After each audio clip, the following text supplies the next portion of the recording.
Write an engaging and emotional story based on the title, for rich men refuse to pay the waitress, until the billionaire owner shows up behind them. Begin the story with hook who joins the viewers at the end. Immediately capture attention, also motive viewers to like video and subscribe the channel. Develop the plot with emotional depth and relatable characters, including key challenges and their resolutions.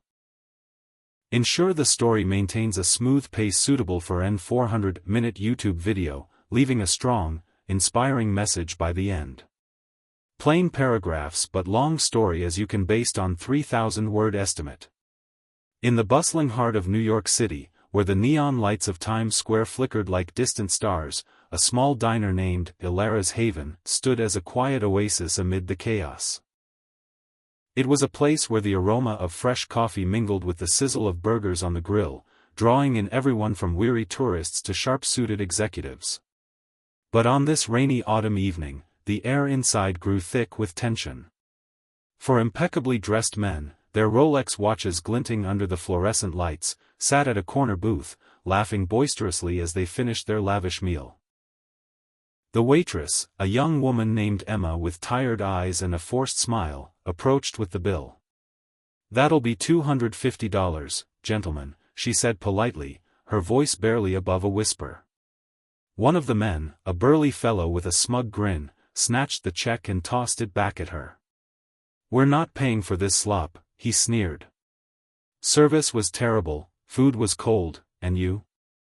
You're lucky we even stayed." The others chuckled, their eyes cold and unyielding. Little did they know, standing silently behind them was the diner's owner, a reclusive billionaire whose presence would shatter their arrogance and change everything.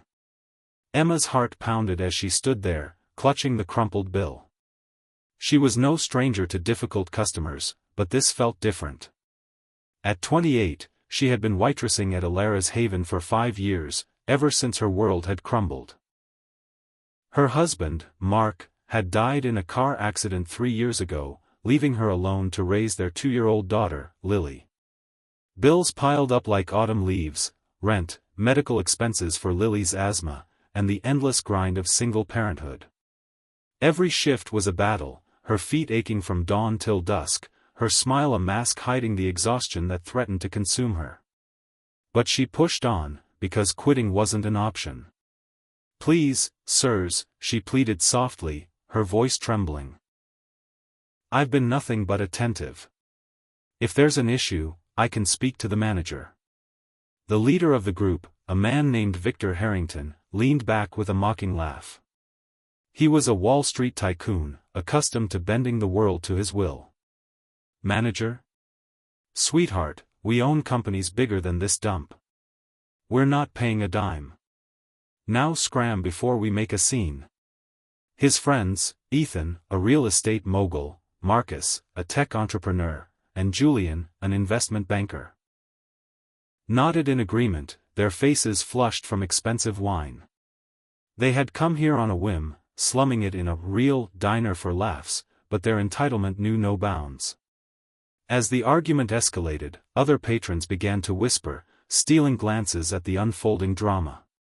Emma felt tears stinging her eyes, but she blinked them away. She couldn't afford to lose this job. The diner was her lifeline, named after the owner's late wife, Elara, who had passed away from cancer a decade ago. Rumors swirled about the owner, Alexander Voss, a billionaire tech innovator who had built an empire from nothing but kept a low profile, rarely showing his face. He was said to visit incognito, ensuring the place ran with the kindness Elara had embodied. Emma had never met him, but she clung to the stories like a beacon of hope. Tonight, though, hope felt distant. Victor slammed his fist on the table, drawing the attention of the entire diner.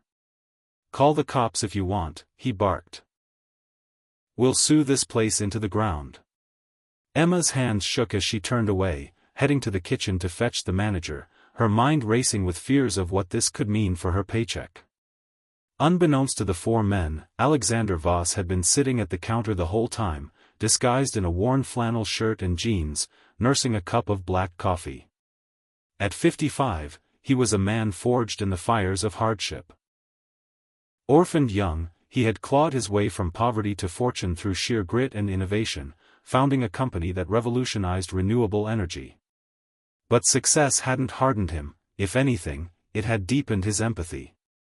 Elara's death had taught him the fragility of life, and he poured his wealth into quiet acts of kindness, scholarships for underprivileged kids, anonymous donations to struggling families. He frequented his diner not as a boss, but as a guardian, watching over the staff like family. Tonight, he had come to check on things after hearing whispers of low morale. As he observed Emma's plight, a familiar ache stirred in his chest. She reminded him of Elara, resilient, kind, yet burdened by the world's cruelty. The kitchen was a whirlwind of clattering pots and steaming grills. Emma burst through the swinging doors, her face pale. "Mr. Ramirez," she gasped to the manager, a kind-hearted immigrant who had worked there for decades. "Those men at booth 5, they're refusing to pay. They're threatening to sue." Ramirez sighed, wiping his hands on his apron. He knew the type, rich folks who treated service workers like dirt. "I'll handle it, Emma. You stay back here." But as he stepped out, the men's voices grew louder, echoing through the diner. "This is ridiculous," Ethan shouted. "We're leaving. Good luck collecting from us." They began to gather their coats, smirking as if the whole thing was a joke. Patrons shifted uncomfortably, some pulling out phones to record the spectacle. Emma peeked through the door, her stomach twisting. Lily was at home with a babysitter, probably waiting for the bedtime story Emma promised. How could she face her daughter if she came home empty-handed? Alexander couldn't stay silent any longer. He rose from his stool, his presence unassuming yet commanding. As he approached the booth from behind, the men were too engrossed in their mockery to notice. "Gentlemen," he said calmly, his voice cutting through the noise like a knife. They turned, annoyance flashing across their faces. "Who the hell are you?" Marcus snapped.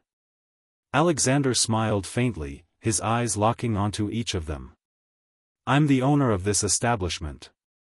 Alexander Voss." The name hung in the air like thunder. Victor's smirk faltered. "Voss? As in Voss Energy? The billionaire?" Whispers rippled through the diner as recognition dawned. Julian's face drained of color. "Wait, you're him?" Alexander nodded, pulling out his phone to show a quick search confirming his identity. The men exchanged uneasy glances, their bravado crumbling. But Alexander wasn't there for confrontation alone. He turned to Emma, who had emerged from the kitchen, wide-eyed. "Emma, is it? I've been watching.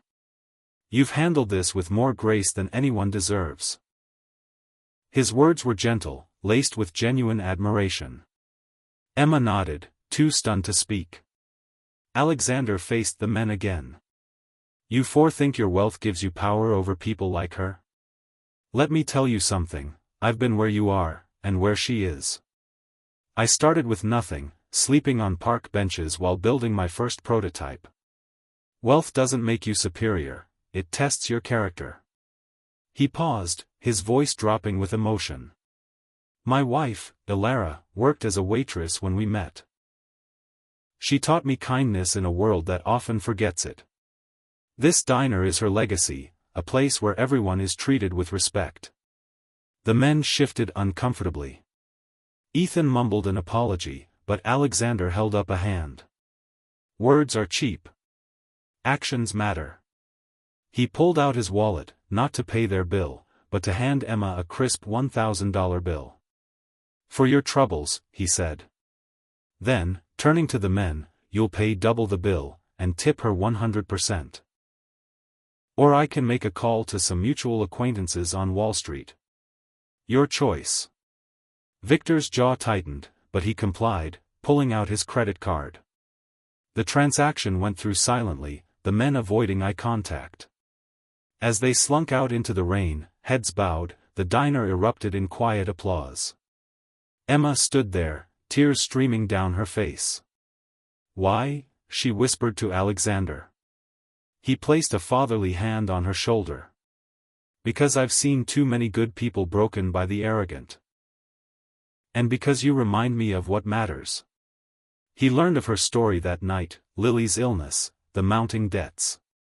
By the end of the shift, Alexander had offered her a promotion to manager, with benefits that included health coverage for Lily.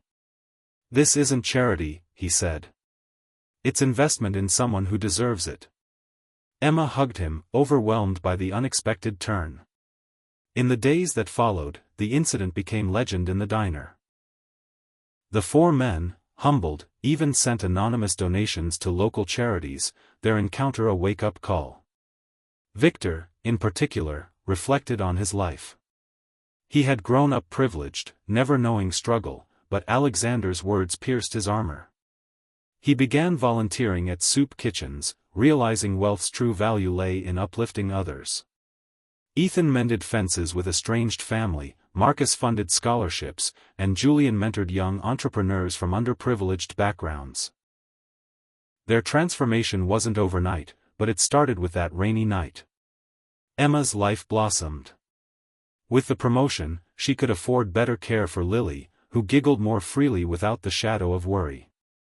She even started a small fund at the diner for staff in need, inspired by Alexander's generosity. The billionaire became a mentor, sharing stories of his own hardships, the nights of doubt, the losses that nearly broke him. Success isn't about money, he told her one evening over coffee. It's about the lives you touch. Emma nodded, her own resilience deepened. She thought of Mark, how he would have been proud. The diner thrived, a symbol of second chances. But the story didn't end there. Word spread online, a viral video capturing the moment Alexander revealed himself. People shared it, moved by the raw emotion, the waitress's quiet strength, the men's downfall, the owner's quiet power.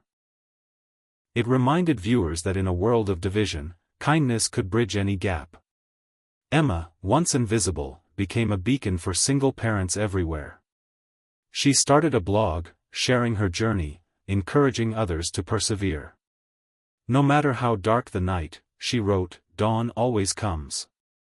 Alexander, ever humble, shunned the spotlight, but his actions inspired a wave of philanthropy. Companies he influenced adopted fair wage policies, and diners across the city began pay it forward initiatives. The four men, now changed, even reunited for a charity event, raising funds for service workers. Victor spoke publicly, we thought we were untouchable. But one man's stand showed us we're all human. As the seasons changed, Emma stood at the diner's window, watching the snow fall. Lily played nearby, healthy and happy. Alexander visited often, their bond like family. The challenges, grief, poverty, cruelty, had been resolved not by magic, but by courage and compassion. It was a reminder that true wealth lies in the heart. And so, dear viewers, if this story of redemption and kindness touched your soul, remember, even the mightiest can fall, and the humblest can rise. Hit that like button if it moved you, and subscribe to the channel for more heartwarming tales that inspire us to be better. Who knows? Your next act of kindness could change a life.